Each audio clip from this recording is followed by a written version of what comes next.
بھائی اللہ تعالیٰ نے دین کو, جلدی سے بات سمیٹ کے ختم کرتا ہوں, دین کو اتنا مشکل بنا دیا. 5 ٹائم نماز ہے, سال زندگی میں 1 دفعہ حج ہے, زکوٰۃ بھی ہے, پھر رمضان کے. تو غیر مسلموں کا دین تو اتنا مشکل نہیں ہے, ان کا جو ہمارا دین بہت مشکل ہے.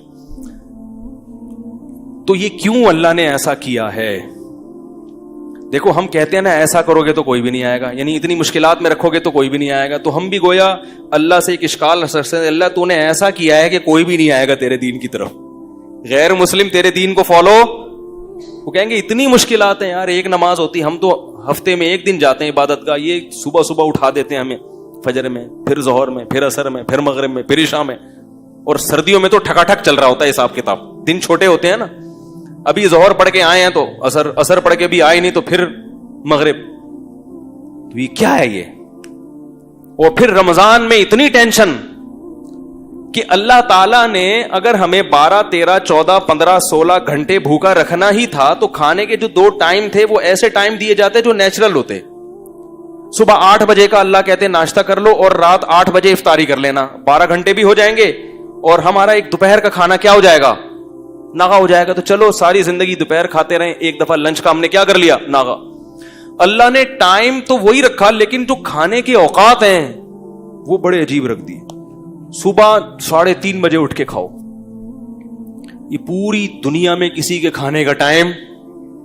ارے بابا آپ کو کوئی ولیمے کی دعوت کرے کہ میرے بچے کی شادی ہے, ولیمہ ہے, آپ لوگ آئیں, جی ضرور آئیں گے. کس وقت آئیں؟ 3:45 بجے صبح. آپ بولیں گے جب یہ تم کو لڑکی والوں نے قبول کیسے کر لیا ہے بھائی؟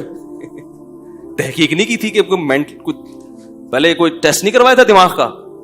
صبح کا ناشتہ ویسے تو سب لوگ رات 9 بجے کا کھانا رکھتے ہیں, چلو تم دوپہر کا رکھ لیتے, نہیں تو صبح کا ناشتہ کر لیتے 8 بجے 6 بجے فجر کے بعد, 3:45 3:30. پاگل ہو گیا کیا کہیں گے نا لوگ.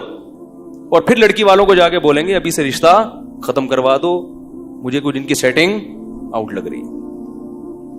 اللہ نے کہا کہ کب اٹھ کے کھانا ہے. روزہ رکھنا جتنا مشکل کام ہے نا, اتنا ہی مشکل صبح اٹھ کے نیند قربان کر کے کھانا کھانا. اتنی ٹینشن. اور پھر اللہ نے جو مغرب کے وقت جو کھانے کی اجازت دی اس میں نماز بھی ساتھ ہی لگا دی. تسلی سے بیٹھ کے کھا بھی نہیں سکتے. بھوک اتنی ہوتی ہے, پیاس اتنی ہوتی ہے کہ بچے کھا جائے آدمی, دل چاہ رہا ہوتا ہے. حقیقت ہے اس وقت کنڈیشن یہ ہوتی ہے, بیگم ذرا یہ دہی بڑے ہیں یہ ذرا سنبھال کے رکھو, میں نماز کے بعد آ کے کھاتا. یہ والا پکوڑا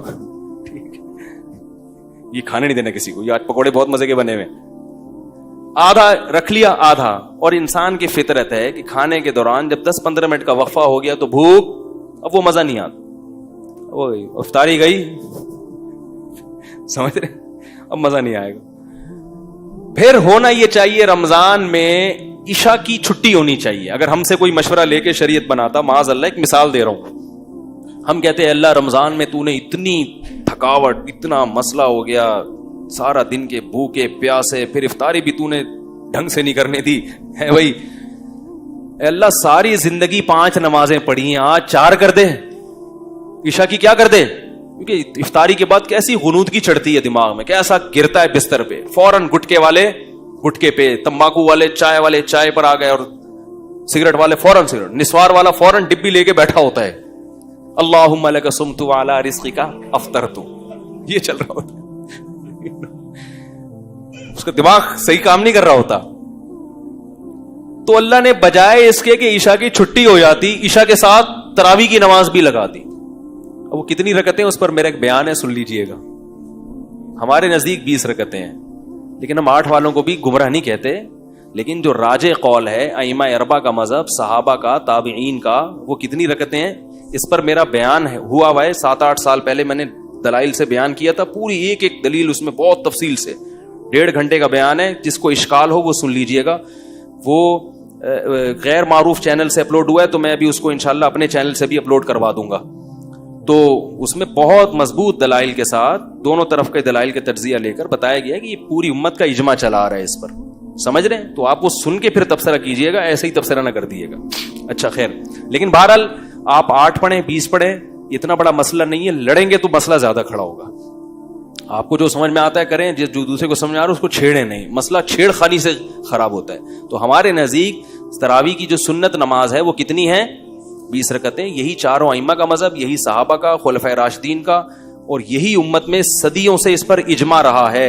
علامہ ابن عابدین نے اپنے دور میں آج سے 150-200 سال پہلے لکھا ہے کہ پوری امت میں کہیں ایک جگہ بھی ایسی نہیں جہاں 20 رکعت سے کم ہو رہی ہو تراویح. تو اجماع امت خود ایک دلیل ہوتی ہے.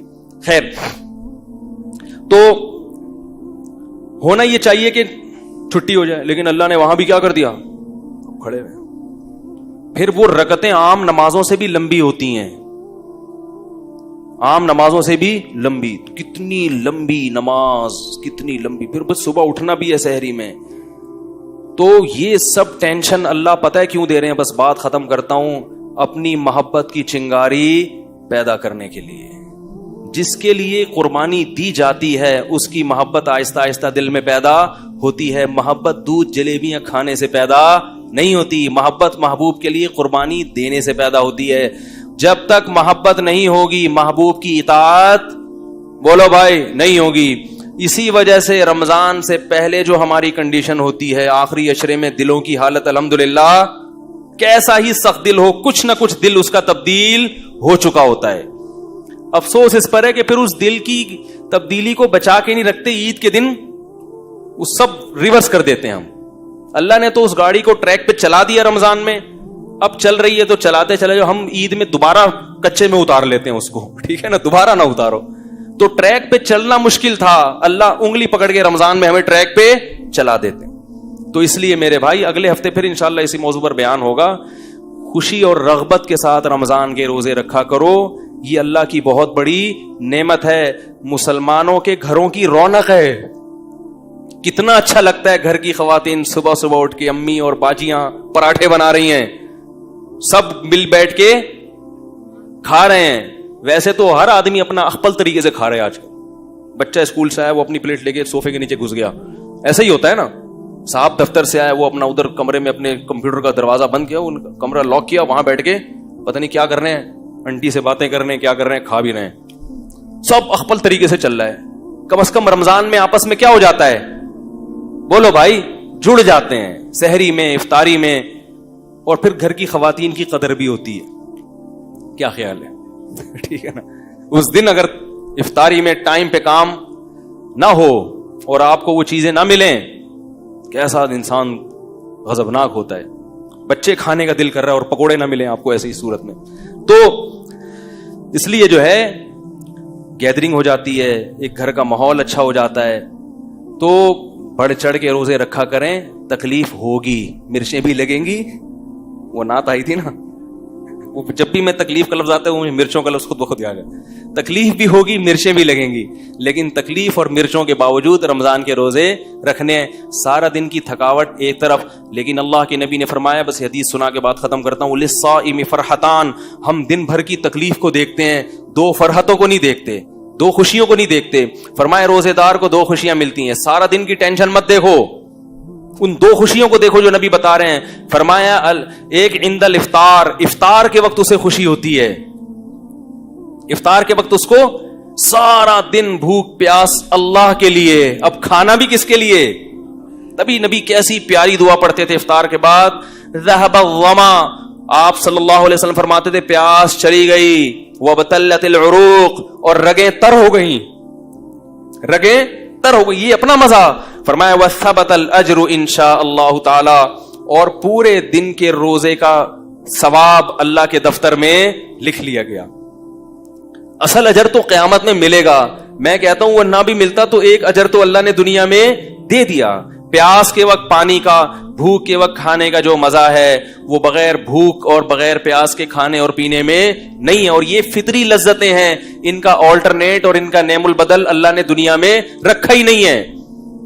فرمائے ایک اجر, ایک لذت روزے دار کو افطار کے وقت ملتی ہے, اور ایک لذت آخرت میں ملے گی جب اس کو اجر دیا جائے گا. تو آپ صلی اللہ علیہ وسلم نے رمضان کے قیام کو یعنی تراویح اور تہجد کی بھی فضیلت بیان کی, اور آپ صلی اللہ علیہ وسلم نے رمضان میں دن کے روزے کی فضیلت بھی بیان کی. ایک روزہ بھی اگر چھوڑ دیا بغیر عذر کے, پورے سال روزے رکھو گے رمضان کے روزے کے برابر نہیں ہو سکتے. اس لیے گھروں میں خواتین کو بھی سمجھائیں, اپنے جو بچے جو 10 سال یا 11-12 سال کی عمر سے زیادہ ہو چکے ہیں, چھوٹے بچوں کو نہیں رکھوانے چاہیے, تو تھوڑا سا میچور ہو چکے ہیں, ان کو بھی عادت بنائیں روزوں کی, اور خود بھی ہمت کریں. یہ بہار ہے جو اللہ نے مسلمانوں کو دی ہے, اس سے ہم اللہ کے انشاءاللہ قریب ہو جائیں گے. اللہ تعالیٰ سمجھنے کی, عمل کرنے کی توفیق